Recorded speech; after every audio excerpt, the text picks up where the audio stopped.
Olá, eu sou o professor Anderson Mello e sou professor de matemática. A nossa aula de hoje vem dar continuidade dentro daquele assunto que nós já estávamos trabalhando sobre as superfícies poligonais.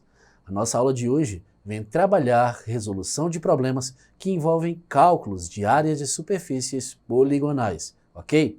Então, para a gente dar continuidade até você relembrar sobre as áreas dos polígonos, nós trouxemos aqui o triângulo. O triângulo é um polígono de 3 lados que ele possui, dentro de sua relação, a fórmula base vezes altura dividido por 2. Porém, o triângulo ele possui outras relações que nos permitem calcular a área dele.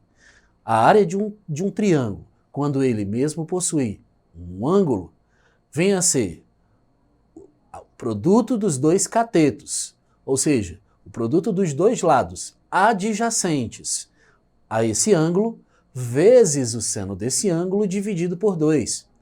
Lembre-se, toda vez que eu tiver um triângulo e houver um ângulo agudo, e eu precisar calcular a sua área, basta eu fazer o produto, ou seja, a multiplicação dos dois catetos, a multiplicação dos dois lados adjacentes, próximos desse ângulo, vezes o seno desse ângulo dividido por 2.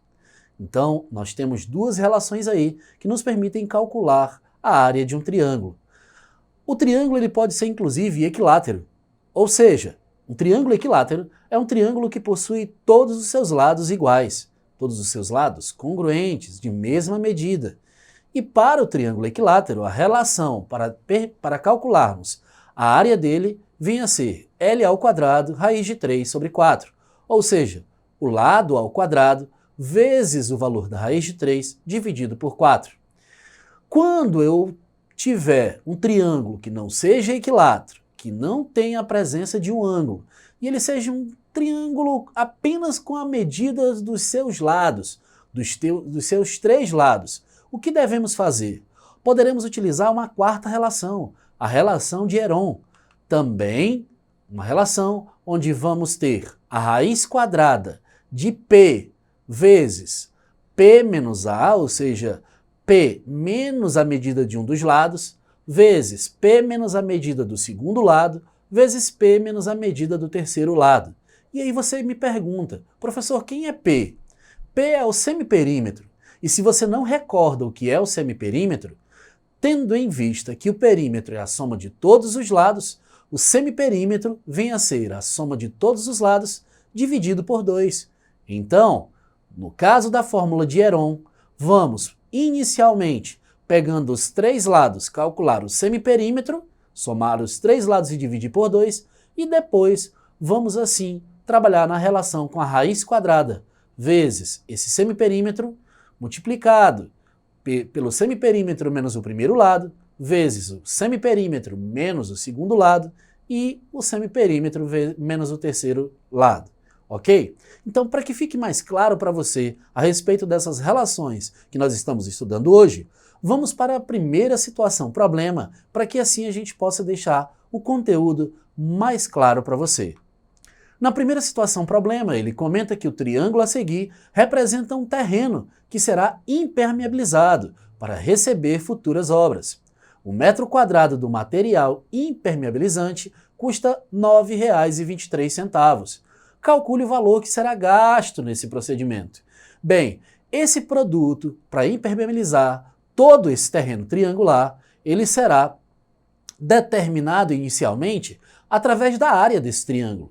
Esse triângulo ele possui uma base cuja medida aqui é de 15 metros, conforme podemos observar na figura, e uma altura de 20 metros. Ora, então, para calcularmos, vamos utilizar a primeira relação, a relação fundamental para calcular a área de um triângulo, que é base vezes altura dividido por 2. Assim teremos a base 15 vezes a altura, que é 20, dividido por 2. Então, temos 15. 20 pode ser dividido por 2, que nos dá 10. E aí 15 vezes 10 encontraremos 150 metros quadrados. Esses 150 metros quadrados corresponde à área desse triângulo, justamente o que ele vai utilizar para usar esse produto para impermeabilizar. Porém, o que ele quer saber é quanto ele pagará pelo material utilizado para impermeabilizar toda essa área. Se o metro quadrado, já foi dito aqui no problema, o metro quadrado desse material custa R$ 9,23.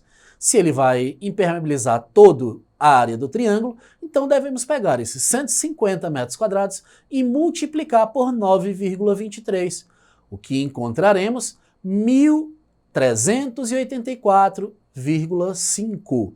Ou seja, o valor que gastaremos para impermeabilizar toda essa área será de R$ 1.384,50, ok? Ficou claro para você? Então, vejamos então outras situações para deixarmos mais claro ainda esse assunto sobre áreas de superfícies poligonais. No caso, temos aí a letra B, a alternativa correta, certo? E vamos para uma próxima situação. Na próxima situação, temos que um terreno com formato de triângulo equilátero, você lembra o que significa triângulo equilátero? Será concretado. Sabendo que esse terreno possui perímetro de 450 metros, calcule quantos metros quadrados de concreto serão gastos nessa obra.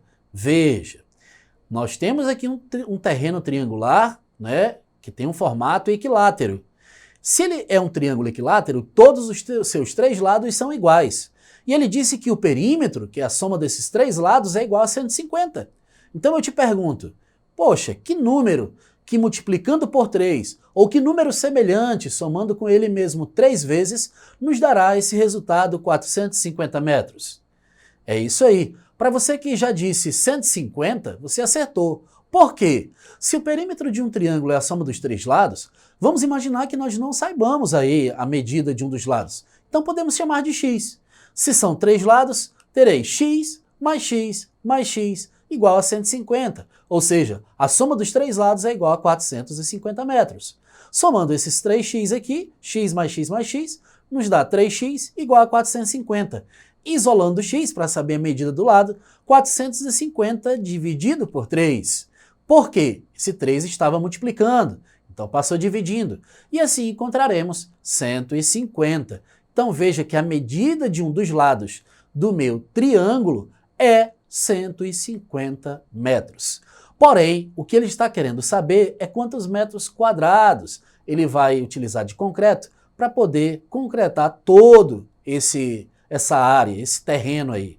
Bem, se o meu triângulo ele tem todos os lados 150, 150 e aqui embaixo eu tenho 150, você talvez esteja me perguntando, professor, por que o senhor colocou 75 e 75 aqui? Porque a partir do momento que a gente traça essa altura ela é chamada de mediatriz também. O que é uma mediatriz? É um segmento de reta que não só divide o ângulo aqui na metade, mas ele também divide esse lado aqui na metade. Então, se eu tenho 150 o lado inteiro, ao dividir no meio, eu tenho 150 desse lado e 150 do outro, ok? Então, o que devemos fazer nessa situação? Devemos descobrir o valor de x, que é a altura, para assim utilizarmos a relação base vezes altura dividido por 2. E aí você também talvez esteja me questionando, professor, por que não vamos utilizar aquela relação do triângulo equilátero, que é L ao quadrado raiz de 3 sobre 4? Tendo em vista que aqui na questão ele não especificou nada a respeito da raiz de 3. Como assim? Para utilizarmos aquela relação, era interessante ele ter dado o valor da raiz de 3 aqui, certo? Até para que a gente possa chegar em uma das alternativas. Então, para descobrir esse x, podemos assim, tendo 150, um triângulo aqui, 75, o lado desse triângulo menor, que é um triângulo retângulo, e x, um cateto, podemos utilizar o Teorema de Pitágoras. Pelo Teorema de Pitágoras, temos 150 ao quadrado igual a 75 ao quadrado, que é a medida desse cateto, mais x ao quadrado. 150 nos dará 22.500, 75 ao quadrado nos dará 5.625 mais x ao quadrado, e assim, isolando esse x ao quadrado, esse 5.625 passará para o outro lado, subtraindo, tendo em vista que ele é positivo, ok? E essa diferença, quanto dará 22.500 menos 5.625? teremos x ao quadrado igual a 16.875. Logo, x será igual à raiz quadrada desse valor, 16.875, que nos dará como resultado 129,9 metros. Vale ressaltar que o que nós acabamos de descobrir foi a altura. Então, para a área desse triângulo, faremos base, que no caso aqui é 150, certo? Vezes a altura, que foi a medida que acabamos de descobrir com o x, 129,9 sobre 2. 150 vezes 129,9 nos dá 19.485, e que dividido por 2 gera como resultado para essa área 9.742,5 metros quadrados. Observando as alternativas que nós temos para essa questão, vamos identificar assim a letra C, ok? Então, para você que está assistindo a nossa aula e deve ter observado essa questão, nós inicialmente tivemos que descobrir a medida do lado, depois da altura, para assim chegarmos na relação da área que ele estava pedindo. Vamos ver assim outras situações que envolvem o cálculo de superfícies poligonais. Na próxima situação, ele fala que uma escola de educação artística tem seus canteiros em forma geométrica. Um deles é em formato do trapézio retângulo, com as medidas indicadas na figura. A área do canteiro representada pela figura será de quanto? Inicialmente, não sei se você recorda a relação para determinarmos a área de um trapézio.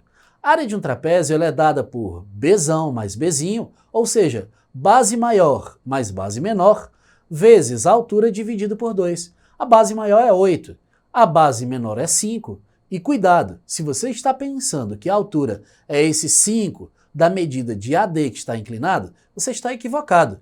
Por quê? A altura sempre será medida na vertical, perpendicular à base maior. Então, a minha altura corresponde a essa medida BC aqui, que pode até ser projetada aqui de A até a minha base.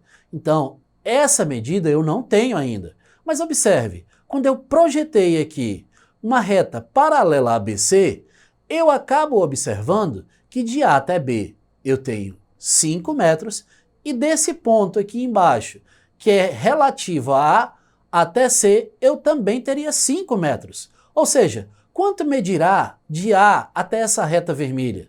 Óbvio que 3, não é isso? Esse segmento que eu tenho aqui de azul medirá 3 metros, que é justamente o que falta aqui para 8. Observando, tenho assim um triângulo retângulo. Eu tenho a hipotenusa que mede 5 e eu tenho o cateto que mede 3. Está faltando só a minha altura. Posso utilizar o Teorema de Pitágoras, mas também quero trazer para você a ideia de trabalhar com as ternas pitagóricas. E aí você me pergunta, professor, o que são ternas pitagóricas? As ternas pitagóricas, o próprio termo já está dizendo, terna vem de 3. São 3 valores que obedecem ao Teorema de Pitágoras. E o que diz o Teorema de Pitágoras? Que a hipotenusa ao quadrado é igual à soma dos quadrados dos catetos. Ou seja, se eu tiver esses 3 valores aqui, 3, 4 e 5, sendo 5 a hipotenusa, significa dizer que os outros catetos serão 3 e 4. E o que isso me permite? Me permite descobrir a medida de um desses catetos que estejam faltando, ou assim a medida da hipotenusa, se assim ela faltar. Ora, então se eu tenho a minha hipotenusa aqui 5, e esse meu cateto sendo 3, automaticamente já sei que essa medida da altura de vermelho aqui será 4, justamente pela ideia das ternas pitagóricas. Existem outras ternas pitagóricas? Sim, existem. Nós temos ternas pitagóricas como 6, 8 e 10, 9, 12 e 15, 12, 16 e 20, assim por diante. E você talvez esteja me perguntando, professor, como encontrar essas ternas? Basta dobrar, triplicar, quadruplicar, aplicar a proporcionalidade nesses 3 primeiros valores que são 3, 4 e 5. Se fosse utilizado o Teorema de Pitágoras, acharíamos o 4 da mesma forma. Então, se eu tenho a altura e eu tenho as outras bases, substituindo na fórmula da área, teremos base maior, 8, mais base menor, 5, vezes a altura, que é 4, dividido por 2. 8 mais 5, 13. 13, 4 dividido por 2 dá 2, e assim teremos 13 vezes 2, 26. Ou seja, A área do canteiro é dada por 26 metros quadrados. Queremos aqui agradecer a presença de todos aqueles que participaram de nossa aula, desejar sucesso e não esqueça, se você quiser rever esta aula, assista lá, acesse o nosso canal na plataforma Eduque, tá certo? Então, um grande abraço e sucesso para todos!